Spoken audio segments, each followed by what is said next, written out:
आप सभी का स्वागत है आज के इस सेशन में। दोस्तों आज हम लोग जो है जो प्रयास टेस्ट सीरीज चल रहा है उसके जो है क्वेश्चंस को का हम लोग एनालिसिस करने वाले हैं, उनके प्रश्नों का एनालिसिस करने वाले हैं। मेरा नाम है अरविंद पांडे और आज मैं आपके साथ जो है प्रयास टेस्ट सीरीज का जो है जो इकॉनमी का प्रश्न होगा, यानी भारतीय अर्थव्यवस्था के जो प्रश्न होंगे उन प्रश्नों का हमारा आपके साथ डिस्कशन होगा। तो आइए शुरू करते हैं आज का सेशन। सबसे पहला हम लोग क्वेश्चन जो डिस्कस कर रहे हैं, क्वेश्चन नंबर 12 आपके टेस्ट में दिया रहा होगा और ये टेस्ट में क्वेश्चन था बिहार राज्य फसल सहायता योजना के संबंध में निम्न में से कौन सा कथन सही है, कौन सा स्टेटमेंट सही है। 4 स्टेटमेंट दिए गए हैं और चारों में से आपको बताना है कि कौन सा स्टेटमेंट सही है। पहला है कि यह योजना जो है केवल रैयत किसानों के लिए है, तो ये स्टेटमेंट गलत है। दरअसल ये योजना रैयत और गैर रैयत दोनों ही किसानों के लिए है। दरअसल बात करें अगर बिहार राज्य फसल सहायता योजना के अंतर्गत, तो बिहार राज्य में किसानों को फसलों से सुरक्षा देने के लिए या फसलों पर किसी प्रकार की कोई प्राकृतिक आपदा की वजह से उनको नुकसान होता है तो उसके लिए एक वित्तीय सहायता से संबंधित ये योजना है और ये योजना रैयत और गैर रैयत दोनों ही किसानों के लिए है, तो ये स्टेटमेंट आपका गलत हो गया। दूसरा स्टेटमेंट है इस योजना के तहत 20% से अधिक क्षति होने पर 15,000 प्रति हेक्टेयर का लाभ मिलेगा।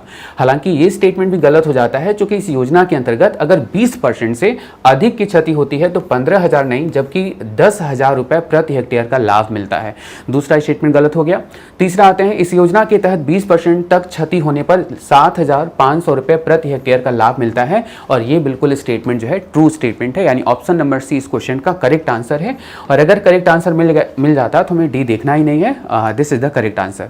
यानी क्वेश्चन नंबर 12 का जो सही आंसर आपका बन रहा है वो आपका सही आंसर होगा ऑप्शन नंबर सी। यानी इस योजना के अंतर्गत अगर 20% से तक अगर क्षति होती है तो 7,500 और 20% से अधिक की क्षति होती है तो सरकार इस योजना के अंतर्गत आपको 10,000 रुपए प्रति हेक्टेयर का लाभ सुनिश्चित करती है। इसी के साथ बढ़ते हैं अगले क्वेश्चन की तरफ। अगला क्वेश्चन आपकी स्क्रीन पर है।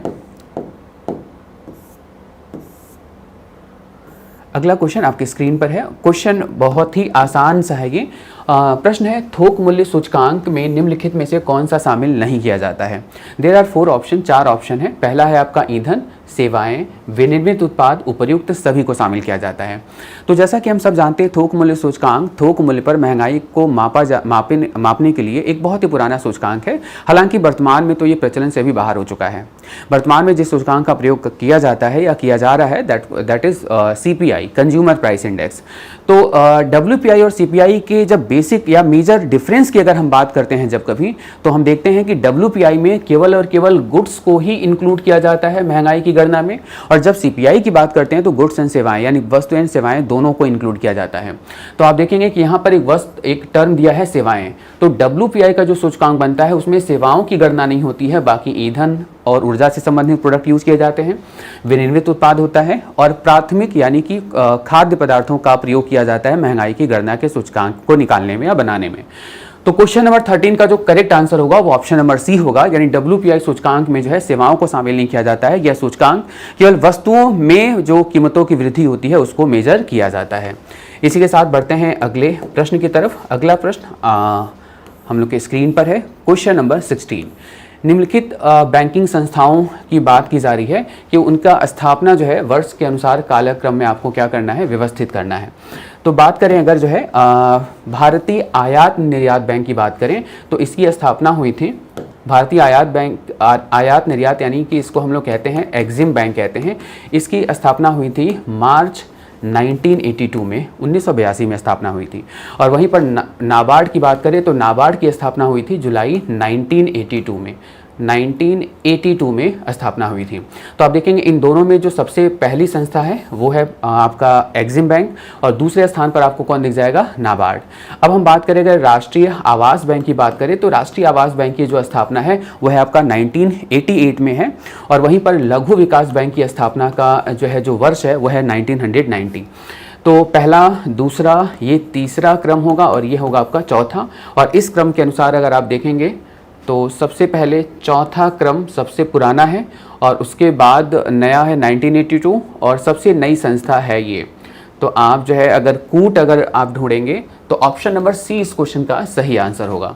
यानी सबसे पुराना है आपका भारतीय आयात निर्यात बैंक, उसके बाद नाबार्ड यानी पहला कूट, उसके बाद राष्ट्रीय आवास बैंक तीसरा, दूसरा, सॉरी, आपका ऑप्शन होगा ऑप्शन नंबर डी ऑप्शन आपका सही होगा। यानी कि जो है फोर्थ ऑप्शन भारतीय आयात निर्यात बैंक जो है पहले होगा, उसके बाद नाबार्ड होगा, राष्ट्रीय आवास बैंक होगा और भारतीय लघु विकास बैंक आपका तीसरे क्रमांक में होगा। क्लियर है बात? सो बढ़ते हैं इसी के साथ अगले प्रश्न की तरफ। अगला प्रश्न आपके स्क्रीन पर है। अगला प्रश्न है, मानव विकास सूचकांक की अवधारणा को मूर्त रूप देने के लिए किस व्यक्ति का योगदान था?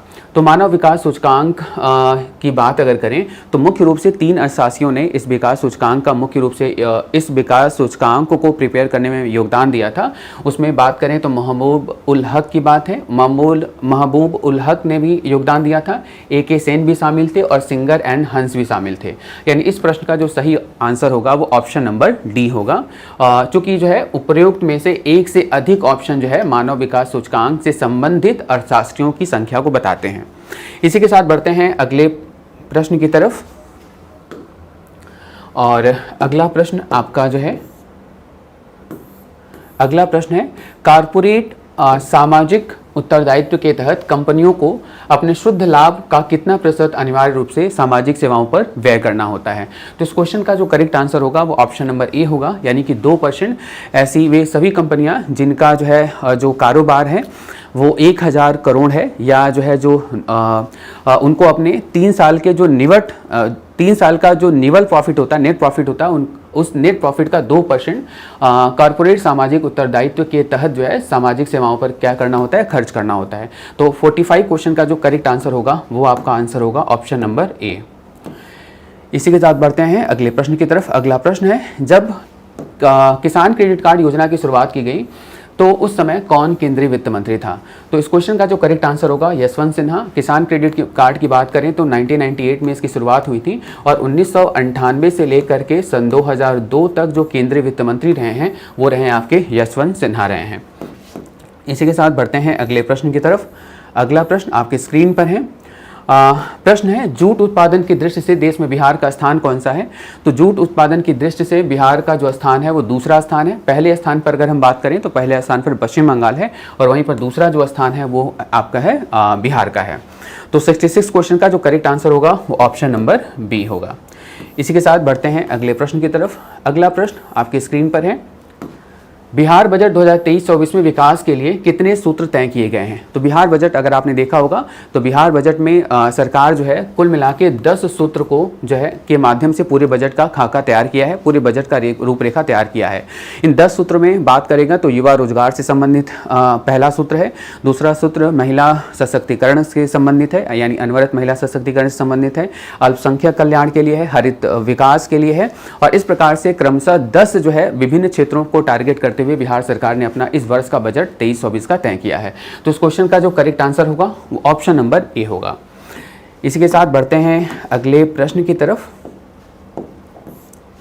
अगला प्रश्न आपके स्क्रीन पर है 75 और प्रश्न है, बिहार आर्थिक सर्वेक्षण 2022-23 के अनुसार बिहार में राष्ट्रीय उच्च पथ की कुल लंबाई कितनी है? तो बिहार में राष्ट्रीय उच्च पथ की कुल लंबाई जो है वह है 5977 किलोमीटर यानी 5977 किलोमीटर। इसी के साथ बढ़ते हैं अगले प्रश्न की तरफ। अगला प्रश्न है,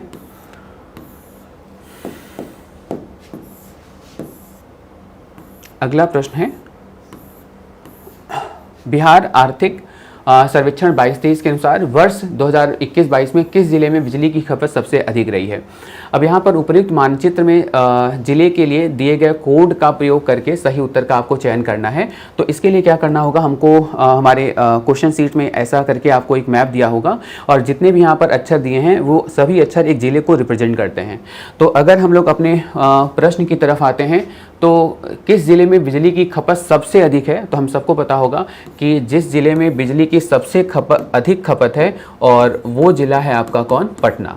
और मैप में जब जाएंगे तो पटना जो है एल जो है एल अक्षर से रिप्रेजेंट करता है और एल अक्षर से अगर रिप्रेजेंट करता है तो इस क्वेश्चन का जो करेक्ट आंसर हो जाएगा वो आपका होगा ऑप्शन नंबर सी, यानी एल ऑप्शन जो है वो आपको जो है ऑप्शन नंबर सी में आपको देखने को मिल जाएगा। क्लियर है? इसी के साथ बढ़ते हैं अगले क्वेश्चन की तरफ, यानी 110 क्वेश्चन का जो सही आंसर होगा वो ऑप्शन नंबर सी होगा। है ना। बढ़ते हैं अगले प्रश्न की तरफ। 111 प्रधानमंत्री गति शक्ति योजना के तहत पूर्व मध्य रेलवे का पहला गति शक्ति कार्गो टर्मिनल बिहार के किस जिले से प्रारंभ हुआ है? तो इस क्वेश्चन का जो करेक्ट आंसर है वो आपका मैप में X होगा, और ये जो X होगा वो बेगूसराय को क्या करता है, रिप्रेजेंट करता है। तो 111 प्रश्न का जो सही आंसर होगा वो ऑप्शन नंबर जो है बी होगा। इसी के साथ बढ़ते हैं अगले प्रश्न की तरफ। अगला प्रश्न है, दूसरे राष्ट्रीय बहुआयामी गरीबी सूचकांक एक प्रगति समीक्षा 2023 के अनुसार 15-16 और 19-20 के अनुसार कितने लोग गरीबी से बाहर निकले हैं? तो इस क्वेश्चन का करेक्ट आंसर होगा 2,25,00,000 लोग जो है गरीबी से बाहर निकले हैं। तो आज के इस प्रयास टेस्ट में जो इकोनॉमी के क्वेश्चन थे लगभग 10 से 12 क्वेश्चन ही थे। आप सभी का बहुत बहुत धन्यवाद। Thank you all of you. Perfection IAS के ऑनलाइन प्लेटफॉर्म पे आपका स्वागत है।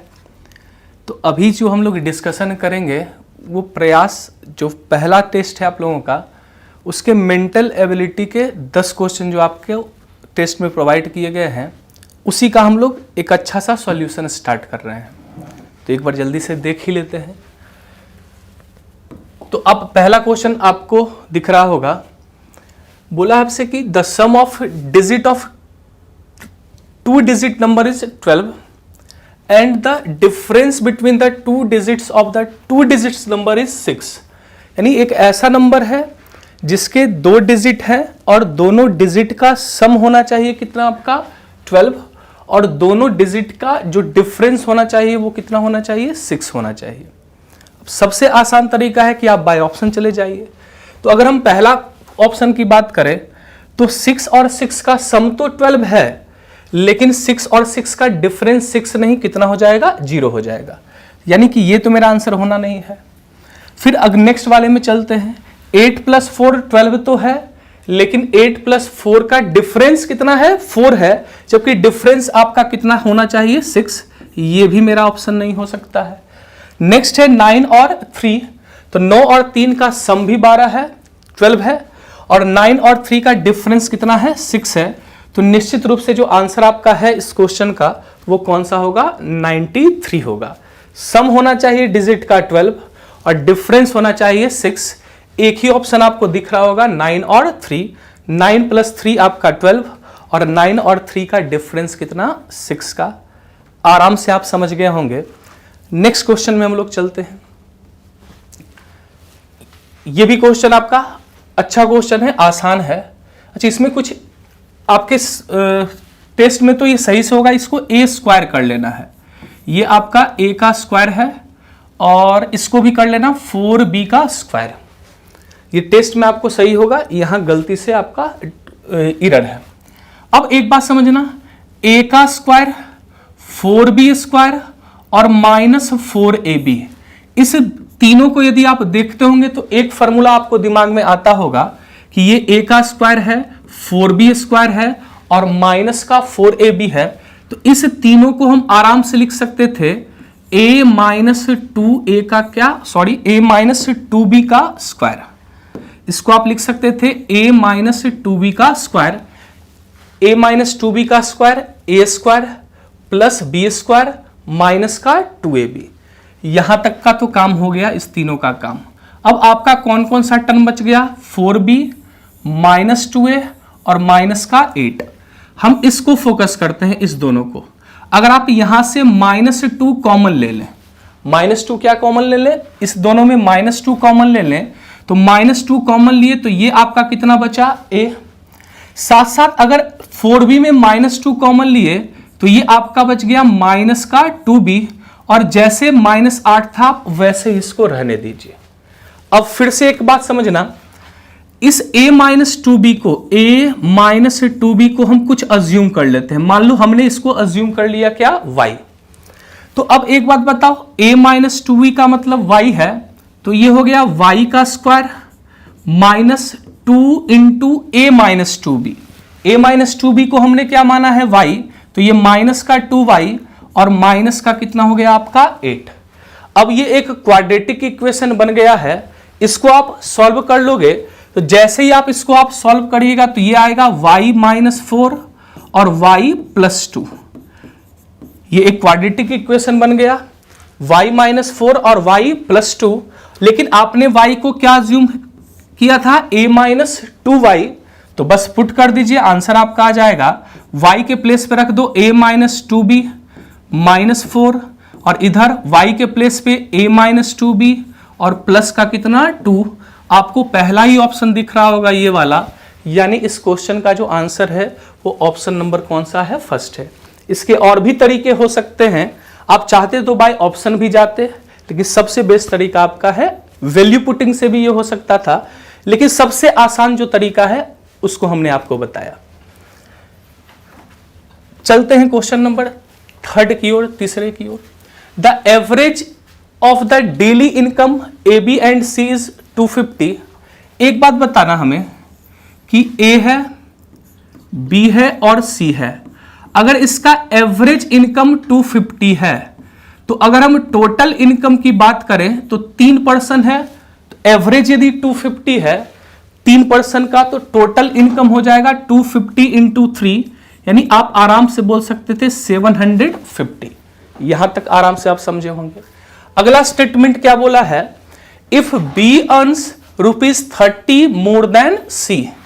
बी जो अर्न करता है वो सी से 30 रुपए ज्यादा अर्न करता है, and A earns double of C, और ए जो है वो सी का डबल अर्न करता है। चलो आप सी को ही अज्यूम कर लो, मान लो सी अर्न कर रहा है x रुपीज, ए सी का डबल अर्न करता है, तो अगर ये x रुपीज अर्न करता है तो x का डबल कितना हो जाएगा आपका 2x। क्लियर है ये बात। और b के बारे में स्टेटमेंट क्या था कि b earns 30 more then c। अगर c x तो b आपका x प्लस कितना 30। ये बात तो आप आराम से समझ गए होंगे। और आपको दिया हुआ था कि तीनों का सम होना चाहिए 750, तो हम क्या करेंगे, x का वैल्यू आप आराम से निकाल सकते हो। तो बस कुछ नहीं करना है, तीनों को ऐड कर देना है, 750 के इक्वल बना देना है। तो 2x x और x कितना हो गया 4x, 30 उधर जाके माइनस हो जाएगा, तो 700 कितना हो जाएगा 20, 4 से आप काट लीजिए 180, यानी x का जो वैल्यू आ गया वो आ गया 180 रुपया, 180 रुपीज। और आपसे पूछा भी था किसका वैल्यू, c का, यानी c जो अर्न करता है वो x रुपीज अर्न करता है, यानी अर्न कितना करता है बाबू 180। आसान क्वेश्चन था ये, आराम से आप कर भी पाते। नेक्स्ट क्वेश्चन की ओर चलते हैं। बोला है the LCM of 2 number is 48। 2 number है जिसका एलसीएम आपका दे रखा है 48, और आपसे बोला है कि नंबर का जो रेशियो है वो 2:3 है। 2 नंबर है और 2 नंबर का रेशियो कितना है 2:3 है। हमने क्या किया कि यहां से आप कुछ भी अज्यूम कर लो HCF को। मान लो आपने HCF H अज्यूम किया। अगर HCF H है तो अगर हम फर्स्ट नंबर की बात करें तो फर्स्ट नंबर आपका हो जाएगा HX और सेकेंड नंबर आपका हो जाएगा HY। पहला नंबर HX और दूसरा नंबर HY, और एलसीएम होता है बाबू H into X into Y। तो ये आपका आ गया कितना 48 दिया हुआ ही है, LCM H into X into Y, और ये आपका कितना है 48। और आपको क्वेश्चन में लिखा हुआ है कि दोनों नंबर का जो रेशियो है वो 2:3 कितना है बाबू 3 है। तो हम बोल सकते थे कि x और y का भी रेशियो कितना होगा 2:3 ही होना है। जो नंबर का रेशियो है वही x और y का भी रेशियो होता है। एलसीएम और एचसीएफ पे ये चीज दिमाग में रखना। अब एक बात बताओ, h हमें पता नहीं है। अगर हम x की बात करें तो x का वैल्यू 2 और y का वैल्यू 3, और ये वैल्यू दे रखा है 48। यहां से h इक्वल टू 3 गुना 2 6, यानी h इक्वल टू कितना आ गया 8। आपसे बोला है सम ऑफ द नंबर, तो पहले बताओ यदि h 8 है तो पहला नंबर hx और दूसरा नंबर hy होगा। तो एक बात बताओ, h का वैल्यू 8, तो x आपका कितना है बाबू 2, तो 8 इंटू 2 कितना 16, और 8 इंटू 3 यानी कितना 24। दोनों का सम पूछा है तो आपका आंसर कितना हो जाएगा 40, और आपके ऑप्शन में ऑप्शन नंबर सी इसका आंसर होगा। कुछ नहीं था, एलसीएम होता है h into x into y. जो नंबर का रेशियो होता है वही x और y का भी रेशियो होता है। तो नंबर का रेशियो 2:3, तो x और y का भी रेशियो 2:3। तो यहां से h निकल गया तो 8 इंटू 2 हो गया पहला नंबर, 8 इंटू 3 दूसरा नंबर, दोनों का सम आपसे पूछा था। नेक्स्ट चलते हैं। In a lottery there are 15 boys and 10 girls, 3 students are selected at random. क्या बोला है कि टोटल 15 बॉयज हैं और 10 गर्ल्स हैं, लेकिन आपको सेलेक्ट कितने को करना है? 3 को सेलेक्ट करना है, लेकिन एक कंडीशन दिया कि उनमें से 2 बॉयज होने चाहिए और 1 गर्ल्स होनी चाहिए। अब ये प्रोबेबिलिटी का क्वेश्चन है, सीधे फॉर्मूला पे क्वेश्चन है। तो एक बात बताइएगा, हमें 1 गर्ल का सिलेक्शन करेंगे तो गर्ल वाले से करेंगे तो कितना हो जाएगा 10C1, और जहां भी एंड आए मल्टीप्लाई करते हैं, और 2 बॉयज का सिलेक्शन करना है यानी 15C2, और ओवरऑल ये तो हो गया आपका फेवरेबल आउटकम, और टोटल आउटकम भी लिखेंगे तो 15 और 10 टोटल कितने 25, और 25 में से सिलेक्शन कितने का करना था बाबू 3 का। इसको बस आप सॉल्व कर दोगे, कर ही लेते हैं। 10C1 का मतलब ही 10 होता है, NC1 आपका n होता है, 15C2 को आप लिख सकते हैं 15 इंटू 14, और बाय का कितना बाबू 2। क्लियर हो पाया होगा यहां पे। 15C2 NC2 का NCR का formula n factorial r factorial n minus r factorial. तो हम डायरेक्ट लिख रहे हैं, आप सॉल्व कर सकते हो। अब ये आपका आ गया 2 से कितनी बार में बाबू 7 बार में, लेकिन नीचे भी है आपका 15C3, इसको लिखेंगे 25 गुना 24 गुना 23, और नीचे में आ जाएगा फैक्टोरियल 3 यानी 3 इंटू 2। सॉल्व कर लो, 3 से 2 6, 6 गुना 4 24। बस आपका काम बचा 10 इंटू 15 इंटू 7, और अपॉन में 25 इंटू 4 इंटू 23। चलो सॉल्व करते हैं। 5 गुना 5 25, 5 गुना 2 10, 5 से कितनी बार में 3, 2 से कितनी बार में 2, 7 गुना 3 21, और 23 गुना 2 46, यानी आपका ऑप्शन होगा 21:46, 21/46। ये ऑप्शन नंबर कौन सा है बाबू? बी है। बस ये फॉर्मूला था आपका, इस फॉर्मूला पे आपको पुट कर देना था, प्रोबेबिलिटी का क्वेश्चन था। नेक्स्ट क्वेश्चन में चलते हैं। 2 station A and B are 110 kilometre apart a straight line. बोला है 2 स्टेशन है और 2 स्टेशन के बीच की जो कुल दूरी है वो आपका है 110 किलोमीटर, 110 किलोमीटर। आगे पढ़ते हैं। 1 ट्रेन स्टार्ट फ्रॉम A, ये स्टेशन A है, यहां से एक ट्रेन स्टार्ट हुई है और ये कितने बजे चलना स्टार्ट की? सुबह के 7 बजे 7 AM में। एक दूसरी ट्रेन है वो B से चलना स्टार्ट की, लेकिन इसका जो टाइम है वो कितना है? 8 AM में चलना स्टार्ट की। और स्पीड भी दे रखा है। स्पीड क्या दे रखा है कि A at a speed of 25 kilometre per hour, A का स्पीड, जो ट्रेन A से 1 ट्रेन पहले का स्पीड है 20 किलोमीटर पर आवर, A से जो चलती है उसका स्पीड है 20 किलोमीटर पर आवर, और B से जो चलती है उसका स्पीड है 25 किलोमीटर पर आवर। लेकिन यहां देखो रिलेटिव स्पीड का कॉन्सेप्ट आ रहा है, लेकिन टाइम अभी डिफरेंट है। आप टाइम को बस सेम कर लो। एक बात बताओ, एक ट्रेन 7 बजे चली, एक ट्रेन 8 बजे चली। पहले ट्रेन को हम 1 घंटा चला लेते हैं, तो पहले ट्रेन का स्पीड है 20 किलोमीटर पर आवर। तो अगर हम 1 घंटा इसको चलाए तो 1 घंटे में ये कितना किलोमीटर ट्रेवल करेगी? 20 किलोमीटर। तो पहले आप 20 किलोमीटर इसको चला लें। चला लिए। अब ये ट्रेन यहां पहुंच गई और घड़ी में अब टाइम हो रहा है 8 AM, लेकिन ये डिस्टेंस भी कम हो जाएगा। 110 में 20 किलोमीटर चल चुकी है, तो अब जो डिफरेंस बचा वो कितने किलोमीटर का बचा? 90 किलोमीटर का। अब देखो ये भी 8 बजे, ये भी 8 बजे, दोनों के बीच का डिस्टेंस कितना है? 90 किलोमीटर। अपोजिट डायरेक्शन है, रिलेटिव स्पीड क्या हो जाएगा? ऐड। सेम डायरेक्शन में रिलेटिव स्पीड क्या होता है? माइनस।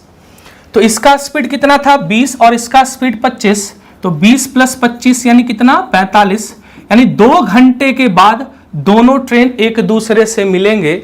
और किसके 2 घंटे बाद? सुबह के 8 बजे से 2 घंटे बाद। तो 8 में 2 घंटा ऐड करोगे तो आपका आंसर कितना आ जाएगा बाबू? 10 AM। यानी 10 बजे दोनों ट्रेन एक दूसरे से क्या होंगे? मिल लेंगे।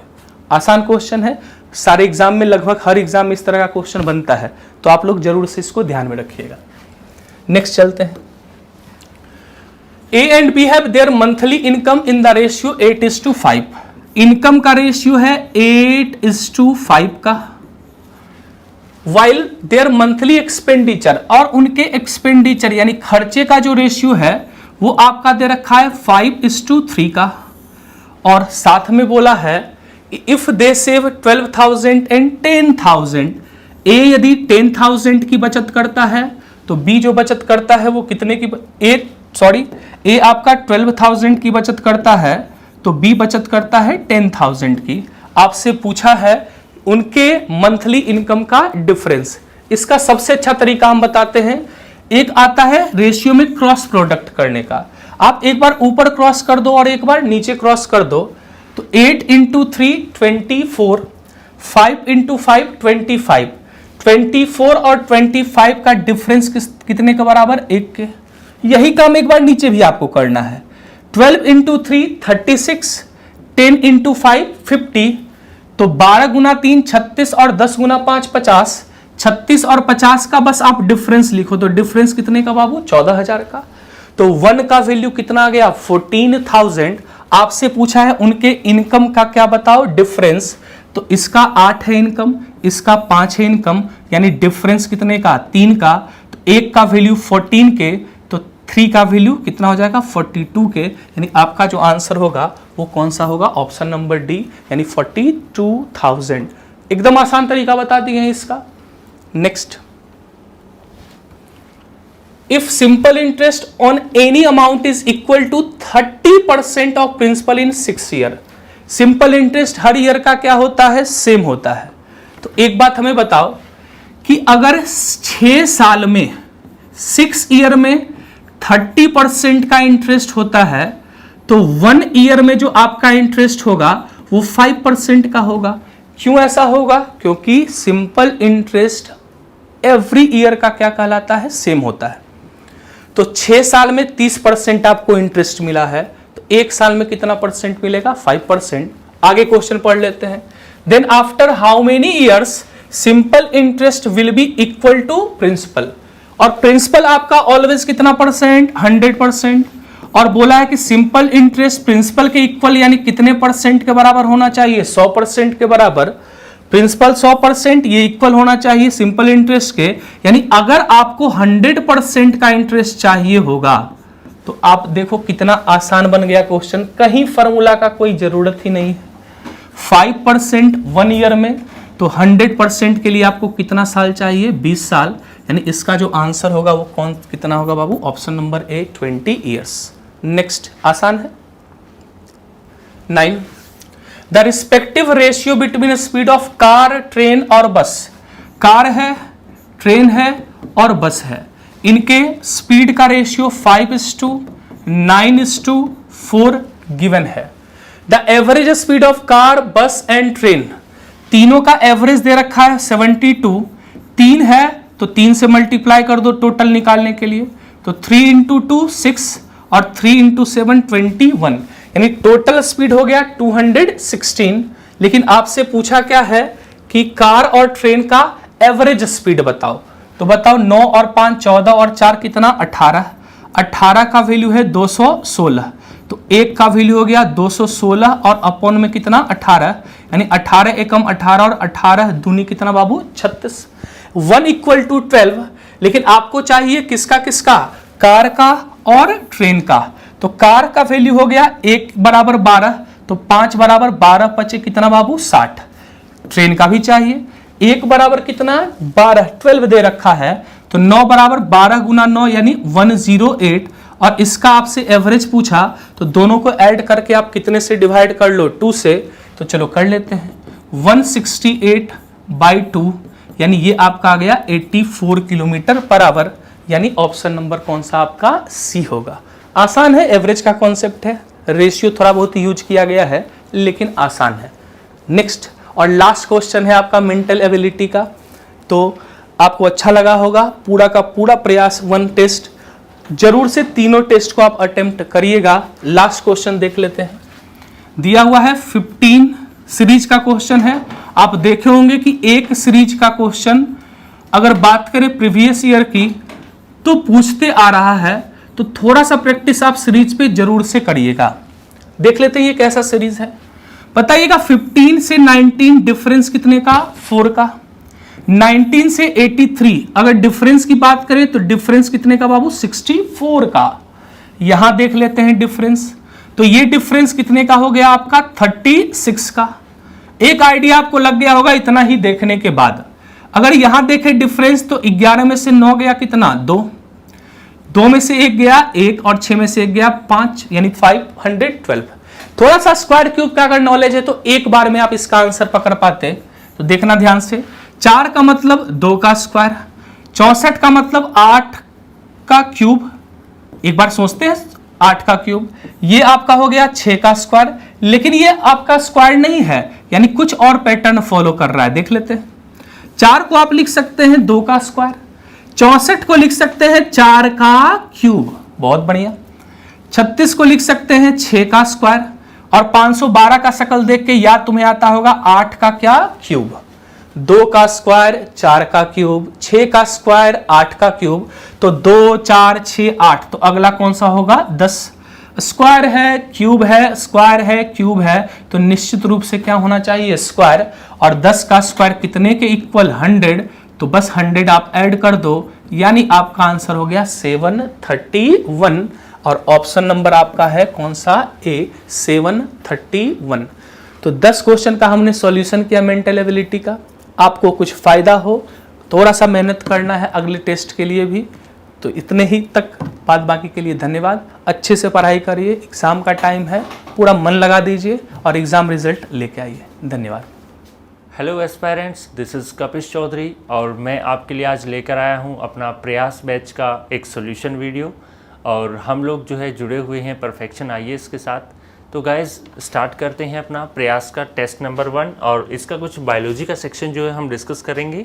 तो हमारा जो सेक्शन रहेगा बायोलॉजी, उसके अंदर हमारा जो है पहला क्वेश्चन जो बनता है, पहला क्वेश्चन हमारा आता है कि डाइसैकेराइड, मोनोसैकेराइड और पोलोसैकेराइड निम्नलिखित में से किसके प्रकार हैं? किसके प्रकार हैं का मतलब है कि ये जो ऊपर दिए गए हैं, डाइसैकेराइड है, मोनोसैकेराइड है और पॉलीसैकेराइड है, ये तीनों किसके पार्ट इनमें से हैं? वसा के हैं, विटामिन के हैं, खनिज लवण के हैं या फिर कार्बोहाइड्रेट के हैं?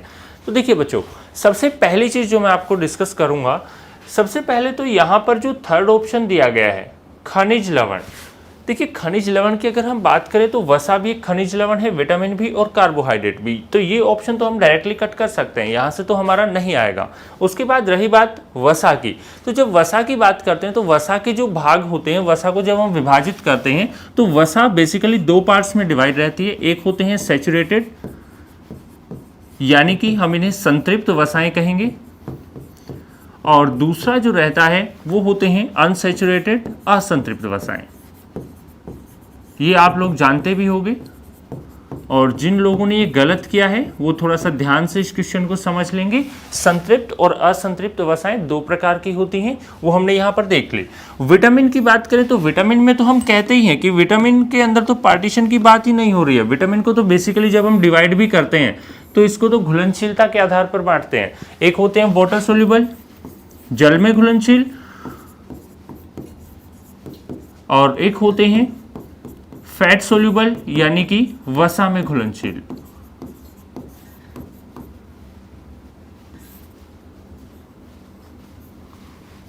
और एक हो गए हमारे फैट सोल्यूबल, वसा में घुलनशील।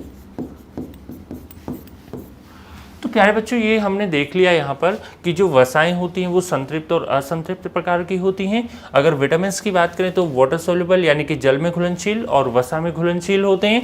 खनिज लवण हम पहले ही यहाँ से काट चुके हैं, तो हमारा आंसर जाता है कार्बोहाइड्रेट्स, क्योंकि कार्बोहाइड्रेट्स जो होते हैं on the basis of unit, इकाई के आधार पर हम कार्बोहाइड्रेट को 3 भागों में बांटते हैं। एक होते हैं मोनोसैकेराइड्स, जिनके अंदर सिंगल यूनिट, एक ही इकाई उपस्थित होती है कार्बोहाइड्रेट्स की। जहां पर 2 इकाई होंगी वो डाइसैकेराइड हो जाएंगे, और जहां पर बहुत सारी इकाइयां होंगी वो आपके क्या हो जाएंगे बच्चों? पॉलीसैकेराइड हो जाएंगे। तो ये हमारा क्वेश्चन नंबर 1 रहा, यानी कि जो आपके टेस्ट में क्वेश्चन नंबर 22 था, इसका सॉल्यूशन कुछ इस तरह से है। आप अगर चाहें तो इसका स्क्रीनशॉट ले सकते हैं या फिर वीडियो को पॉज करके इसको आप जो है नोट कर सकते हैं। तो चलिए बच्चों नेक्स्ट क्वेश्चन पर चलते हैं। एक बार देख लीजिए, अगर इसमें आपको कुछ लगता है कि इसमें से कुछ निकालना है या फिर आपको कुछ इसमें से लिखना है तो लिख लीजिए। तुरंत हम बढ़ते हैं अगले क्वेश्चन की तरफ। चलिए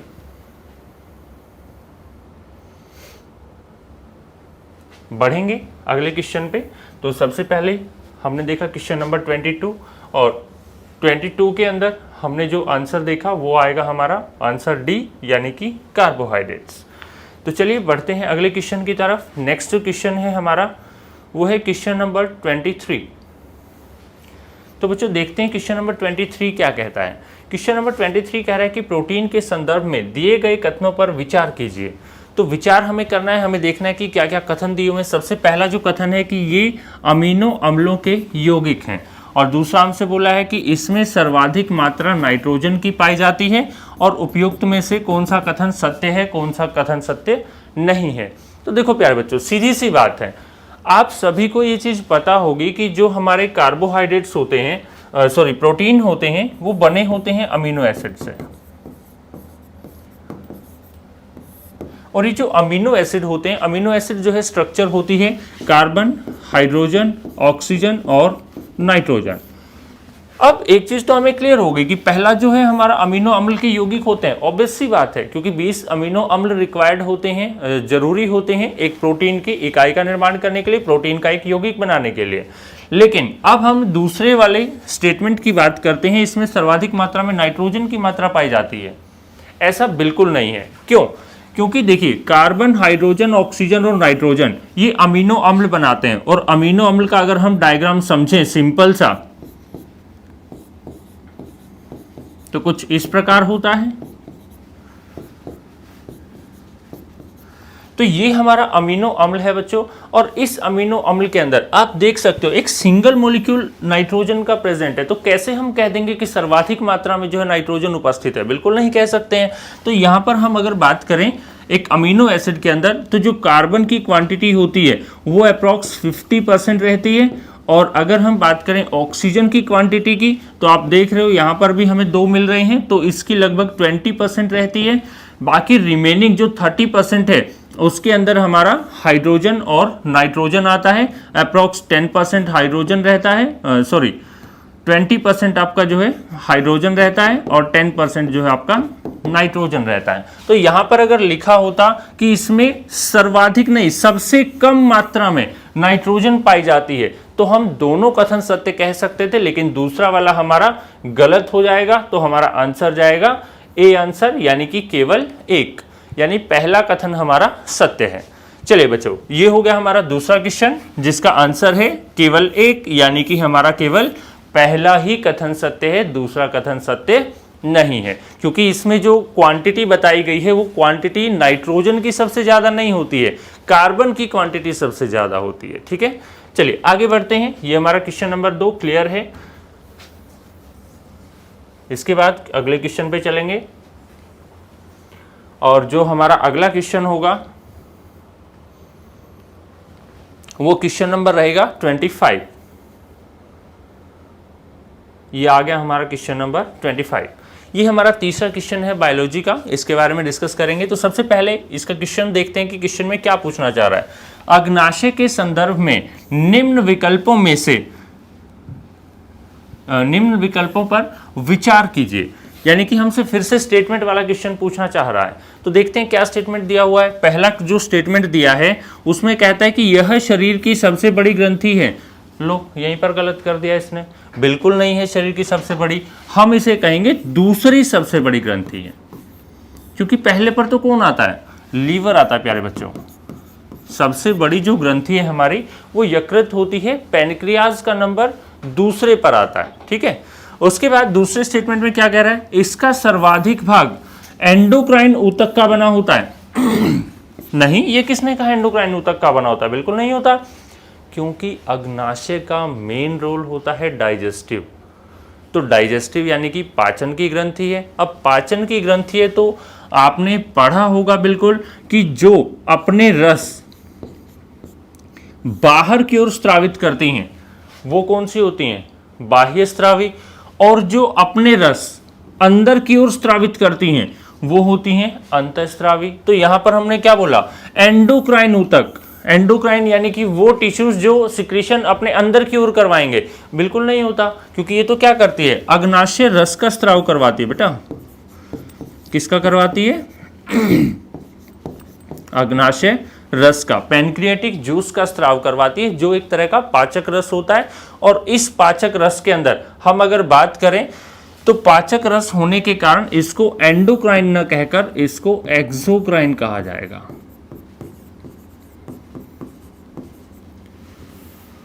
तो हम अगर बात करें सबसे बड़ी ग्रंथि होती है, ये भी गलत हो गया, और दूसरा बोला कि इसका सर्वाधिक भाग जो एंडोक्राइन ऊतक होता है, ये भी गलत हो गया।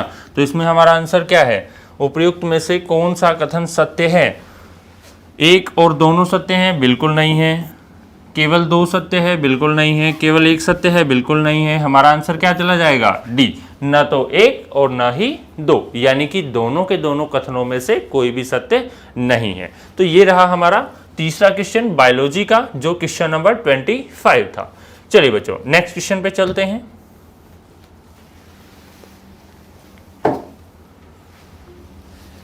चलिए नेक्स्ट क्वेश्चन पे चलते हैं, और अगला जो क्वेश्चन रहेगा हमारा वो रहेगा क्वेश्चन नंबर 27।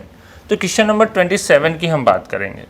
तो क्वेश्चन नंबर 27 हमसे क्या कहता है, क्वेश्चन नंबर 27 कहता है कि पुरुष सेक्स हार्मोन है, यानी कि हमें बताना है कि कौन सा हार्मोन जो है वो मेल सेक्सुअल हार्मोन, पुरुष सेक्स हार्मोन है।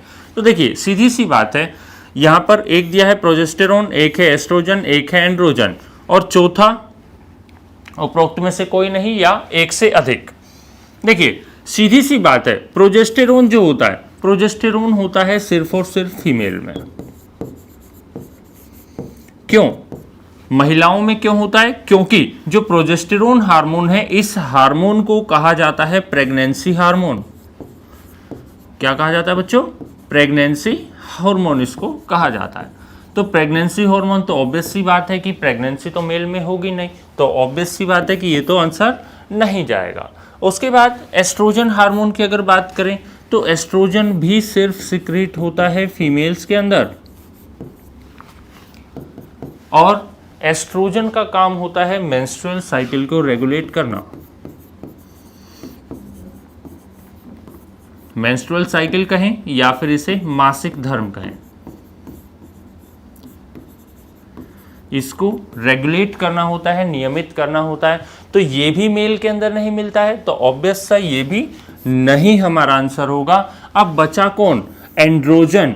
तो एंड्रोजन ही हमारा करेक्ट आंसर है, क्योंकि एंड्रोजन वो हार्मोन है जो मेल में स्रावित होता है, नर में स्रावित होता है, और इसका काम होता है कि नर जननांग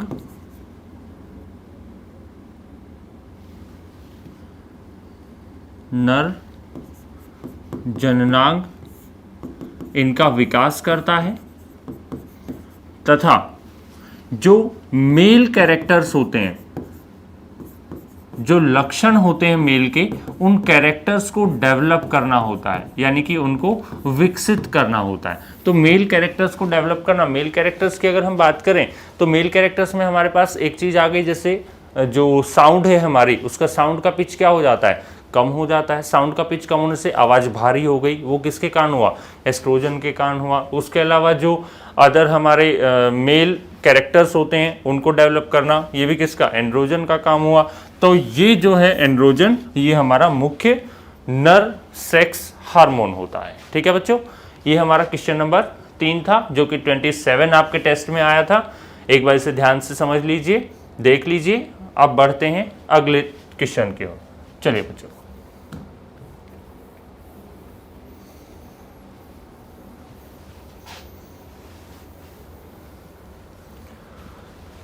चलिए बच्चों अगले क्वेश्चन पे बढ़ते हैं। नेक्स्ट क्वेश्चन जो है वो हमारा आता है ये क्वेश्चन नंबर 28। तो क्वेश्चन नंबर 28 की अगर बात करें तो क्वेश्चन नंबर 28 में दिया गया है द सेल्फिश जीन पुस्तक किसके द्वारा लिखी गई है। तो द सेल्फिश जीन की अगर हम बात करें तो प्यारे बच्चों इसमें सीधे सीधे ऑप्शन हमें देखने हैं, ज़्यादा ध्यान नहीं देना है, बिल्कुल सिंपल सा और सरल सा हमारा आंसर रहेगा। देखिए सबसे पहले इसने बोला ऑप्शन ए में चार्ल्स डार्विन, दूसरा बोला मेंडल, तीसरा बोला रिचर्ड डॉकिंसन और चौथा बोला किंग्सले स्टेन। तो सबसे पहले तो मैं आपको बता दूं कि ये तो कोई ऑथर ही नहीं है, इन्होंने तो कोई पुस्तक ही नहीं लिखी, तो ये तो हमारे वैसे ही गायब हो गए। ये लीजिए, ये हमने हटा दिया है इनको यहाँ से। अब बचे कितने? 3। तो सबसे पहले जो चार्ल्स डार्विन है इनकी बात करते हैं। तो चार्ल्स डार्विन जो है इन्होंने जो बुक लिखी थी वो था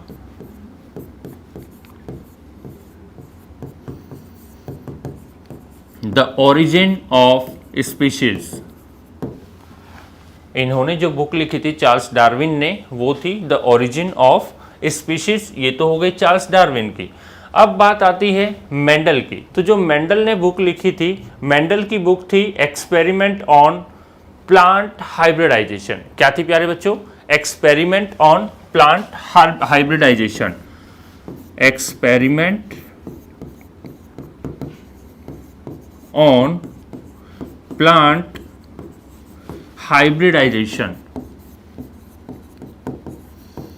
क्योंकि देखिए इसमें हमें नाम भी याद रखने की जरूरत नहीं है कि मेंडल ने जो है हमारा एक्सपेरिमेंट ऑन प्लांट हाइब्रिडाइजेशन दिया था। क्यों? क्योंकि देखिए सीधी सी बात है, मेंडल जो थे इन्होंने जो अपना एक्सपेरिमेंट किया वो किस पर किया था? पी प्लांट पर किया था, यानी मटर के पौधे पर किया था। तो मटर के पौधे पर एक्सपेरिमेंट किया तो सीधी सी बात है प्लांट के ऊपर बात करी। दूसरी चीज, मटर के पौधे पर क्या एक्सपेरिमेंट किए? इन्होंने हाइब्रिडाइजेशन के एक्सपेरिमेंट किए, यानी कि एक हमारा ये वाला प्लांट हो गया, एक ये वाला प्लांट। इन दोनों प्लांटों का जब इन्होंने क्या करवाया, पॉलिनेशन करवाकर जब इनसे निर्मित होने वाले नए पौधे की बात करी तो इन्होंने देखा कि नए पौधे में किसके गुण आ रहे हैं, पहले वाले पौधे के आ रहे हैं, दूसरे वाले पौधे के आ रहे हैं, किसके गुण यहाँ देखने को मिल रहे हैं। तो ये था हाइब्रिडाइजेशन। और हाइब्रिडाइजेशन किसके ऊपर किया? प्लांट के ऊपर। और ये क्या थे इसके एक्सपेरिमेंट? तो एक्सपेरिमेंट ऑन प्लांट हाइब्रिडाइजेशन, ये बुक किसकी रहेगी? आपकी ग्रेगर जॉन मेंडल की रहेगी। अब बचे रिचर्ड डॉकिंसन। सीधी सी बात है, अगर none of the above option होता या निम्न में से कोई नहीं होता तो हम फिर भी सोचते। अब हमारे पास ऑप्शन एकमात्र बचा है, ना तो हमारा डी रहेगा, ना हमारा बी रहेगा, ना हमारा ए रहेगा। आंसर हो जाएगा क्वेश्चन ऑप्शन नंबर सी, यानी कि रिचर्ड डॉकिंसन ने, जिन्होंने दिया था कौन सी बुक? The selfish gene.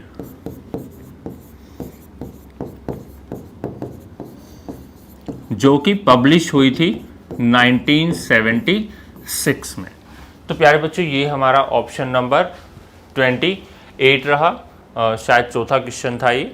तो ये हमारा क्लियर हुआ। एक बार इनके नाम आप लोग जरूर लिख लेना, नोट कर लेना, द ओरिजिन ऑफ स्पीशीज और एक्सपेरिमेंट ऑन प्लांट हाइब्रिडाइजेशन, क्योंकि ये क्वेश्चन भी डायरेक्ट बुक का नाम देके ऑथर पूछ सकता है या फिर ऑथर देके बुक का नाम पूछ सकता है।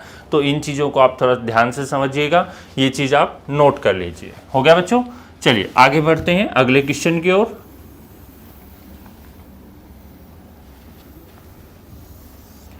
चलिए अगला क्वेश्चन हमारा क्या कहता है देखते हैं।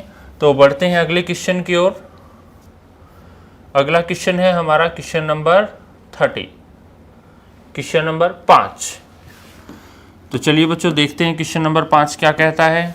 क्वेश्चन नंबर 5 कहता है कि विटामिन सी की कमी से स्कर्वी रोग हो जाता है। बिल्कुल हो जाता है, कोई दिक्कत नहीं है।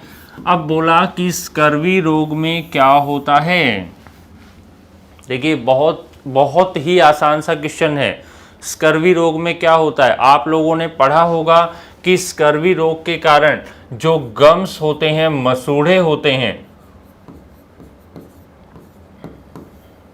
वो फूल जाते हैं या मसूड़ों से लगातार खून बहता है। खून बहना, क्या हम इस खून बहने को कह सकते हैं कि भैया जख्म ना भरना? क्योंकि लगातार बह रहा है, अगर ये बहते हुए रुक जाता तो ब्लड क्लॉट हो जाता, कोई दिक्कत नहीं थी, सब सही रहता। लेकिन हम क्या कहते हैं कि खून बह रहा है लगातार, इसका मतलब जख्म नहीं भरा है, और जख्म नहीं भरा है इसका मतलब क्या नहीं हुआ है, घाव नहीं भरा है। अब देखिए बालों का झड़ना, बिल्कुल इसका कोई भी लॉजिक नहीं है, बालों के झड़ने से दूर दूर तक कोई रिलेशन नहीं है। तो सीधे सी बात है कि बालों का झड़ना ये विटामिन बी होता है। अत्यधिक मोटापा ये आपका थायराइड हो जाता है। इसके अलावा हम बात करें इंसुलिन की अधिकता, अरे इंसुलिन की अधिकता भैया, इंसुलिन की अधिकता यानी कि पैनक्रियाज ग्लैंड की बात हो रही है, अग्नाशय ग्रंथि की बात हो रही है, क्योंकि इंसुलिन तो वही रिलीज करवाती है ना। तो सीधी सी बात है, ये भी आंसर नहीं होगा, ना ये होगा ना ये होगा ना ये होगा। आंसर क्या रहेगा, घाव न भरना, यानी कि अगर कोई जख्म हो जाता है। देखिए पहली चीज तो मैं आपको क्लियर कर दूं कि यहां पर जितनी भी चीजें दी हुई है, विटामिन सी के कारण सिर्फ यही एक लॉजिक बनता है। फिर भी एक चीज और बता देता हूं कि जो स्कर्वी रोग होता है, स्कर्वी रोग के अंदर इनिशियल स्टेज में गम्स यानी कि मसूड़ों में खून नहीं आता, ना उनमें सूजन आती है। स्कर्वी रोग में सबसे पहले प्रॉब्लम होती है कि आपका बॉडी वेट धीरे धीरे गिरना शुरू हो जाता है। जैसे जैसे बॉडी वेट गिरेगा, एक हाइपरटेंशन यानी कि स्ट्रेस लेवल जो होता है वो इंक्रीज हो जाएगा। स्ट्रेस लेवल इंक्रीज होगा तो भाई बहुत सारी बीमारियां आती हैं। और ये जो कंडीशन बताई ना स्कर्वी, स्कर्वी तो एक बहुत ज़्यादा फैलने के बाद की बात है, यानी कि जब संक्रमण बहुत ज़्यादा फैल जाता है उसी कंडीशन में केवल हमारा स्कर्वी रोग होता है। यानी कि गम्स जो होते हैं, मसूड़े जो होते हैं वो फूलते हैं। जब स्कर्वी रोग ज़्यादा फैल जाता है तो उसके अधिक संक्रमण से मसूड़ों के अंदर इन्फेक्शन आता है, दांत गिरना शुरू हो जाते हैं। लेकिन कब हुए, जब बहुत ज़्यादा संक्रमण हुआ। इसलिए इनिशियल स्टेज जो होती है इसमें घाव न भरना जैसे लक्षण उत्पन्न होते हैं। तो ये क्वेश्चन समझ आया प्यारे बच्चों, ये हमारा क्वेश्चन नंबर 5 था और आपके टेस्ट के अकॉर्डिंग ये क्वेश्चन नंबर 30 था। चलिए आगे बढ़ते हैं अगले क्वेश्चन की तरफ।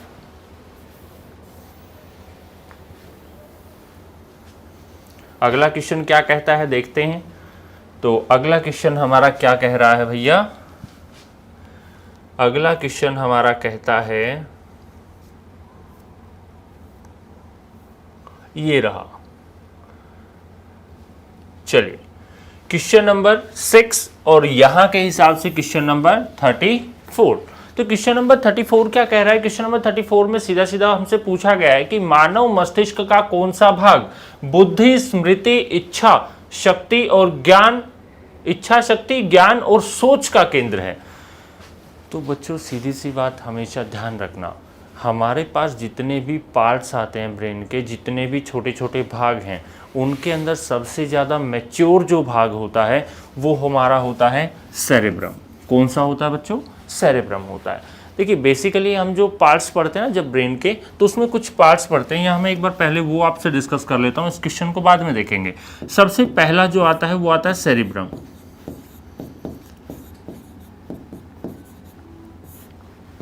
एक आता है सेरिबुलम,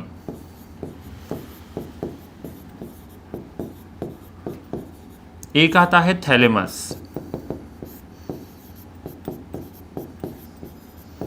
एक आता है हाइपोथैलेमस,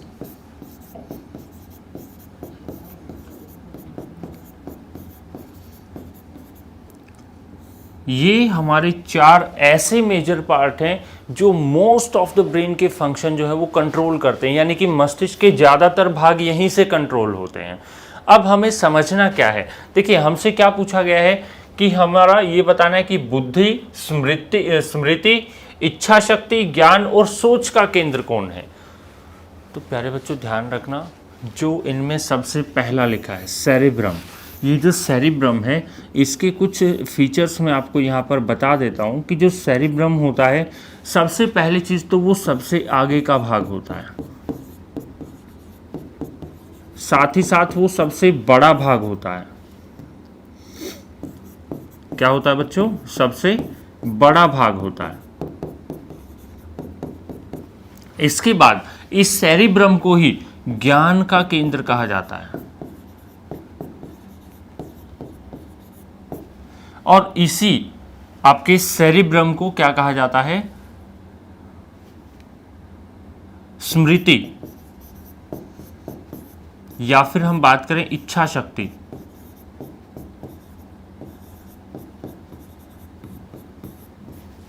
या फिर हम कहें याददाश्त, इन सब का केंद्र इसको कहा जाता है सेरिब्रम को। तो हमसे पूछा क्या है, देखिए हमें बोला कि बुद्धि का केंद्र कौन है, स्मृति का केंद्र कौन है, इच्छा शक्ति का केंद्र कौन है, ज्ञान का और सोच का केंद्र कौन है। तो ऑब्वियस सी बात है सेरिब्रम है, क्योंकि थैलेमस भाग जो होता है, थैलेमस भाग सोना है, जैसे जगना है, या फिर हम जो सपने देखते हैं, ये सब जो चीज़ें होती हैं ना, इनको कंट्रोल करता है थैलेमस। या फिर हमें कब ठंडा महसूस हो रहा है, कब हमें गर्म महसूस हो रहा है, होता है ना, जब हम बहुत ज़्यादा एसी का टेम्परेचर कम कर देते हैं तो कुछ समय के बाद हमें ठंड लगने लग जाती है। तो जब ठंड लगती है तो इस चीज़ के लिए रिस्पॉन्स कौन कर रहा है, थैलेमस कर रहा है। जब हम कहीं पर धूप में निकले हैं, बहुत ज़्यादा गर्मी हो गई है, स्किन जलना शुरू हो जाती है, पसीने आना शुरू हो जाते हैं, इसके लिए कौन रिस्पॉन्ड करेगा, इसके लिए थैलेमस रिस्पॉन्ड करेगा। तो ये थैलेमस भाग जो होता है, इसके ये सब कार्य होते हैं। हाइपोथैलेमस, इसका तो आप लोग सभी जानते ही होंगे, ये होता है सेंटर ऑफ इमोशंस, यानी कि जो भावनाएं होती हैं, दुख है, प्यार है, मोहब्बत है, घृणा है, लालसा है, ये जो सब चीज़ें होती हैं, इन सब के अंदर जो इच्छा कह रहा हूँ, जो हमारा एक तरह से इमोशंस होते हैं, फीलिंग्स होती हैं, उन फीलिंग्स को कंट्रोल करने वाला भाग कौन है, हाइपोथैलेमस है। तो ये भी आंसर इसका नहीं होगा, ना थैलेमस इसका आंसर होगा। मेडुला ऑब्लंगेटा तो बिल्कुल नहीं होगा, क्योंकि मेडुला ऑब्लंगेटा का काम होता है कि जो इनवॉलंटरी एक्शंस हैं बॉडी की, अनैच्छिक क्रियाएं जो होती हैं, वो अनैच्छिक क्रियाओं को मेडुला ऑब्लंगेटा देखता है। और हमारा आंसर सीधा सीधा कौन चला जाएगा, सेरिब्रम चला जाएगा। तो प्यारे बच्चों, ये क्वेश्चन समझ आया? कोई दिक्कत है? अगर कोई भी दिक्कत है तो आप हमें कमेंट में पूछ सकते हैं। हर क्वेश्चन का आपको डाउट मिल जाएगा, वहाँ पर सॉल्यूशन शायद आपको मिल भी गया होगा। तो प्यारे बच्चों, ये हमारा था क्वेश्चन नंबर 6 जो हमने टेस्ट में दिया है, क्वेश्चन नंबर 34 करके। तो चलिए अब आगे बढ़ते हैं अगले क्वेश्चन की तरफ। अगला क्वेश्चन देखते हैं कौन सा है अगला क्वेश्चन, क्या पूछना चाह रहा है अगले क्वेश्चन में हमसे। तो बढ़ते हैं अगले क्वेश्चन पे। चलिए बच्चों, अगला क्वेश्चन जो है हमारा रहेगा क्वेश्चन नंबर 39 भी नहीं है, 40 भी नहीं है, हमारा क्वेश्चन रहेगा 41। कौन सा क्वेश्चन रहेगा बच्चों? 41 रहेगा। तो बच्चों 41 क्वेश्चन में क्या कह रहा है? 41 क्वेश्चन में पहले क्वेश्चन देख लेते हैं, क्या पूछा है हमसे। क्वेश्चन इसने पूछा है कि संबंधित पौधों और जानवरों से युक्त एक विशाल पारिस्थितिकी तंत्र को कहा जाता है। देखो प्यारे बच्चों, सबसे पहली चीज़ तो मैं आपको एक क्रम, आज जैव क्रम बताने वाला हूं, जिससे इस तरह के क्वेश्चन चुटकियों में सोल्व हो जाएंगे। जैव क्रम यानी कि बायोलॉजिकल हायरार्की की बात करेंगे, जैव उपक्रम कहते हैं इसे।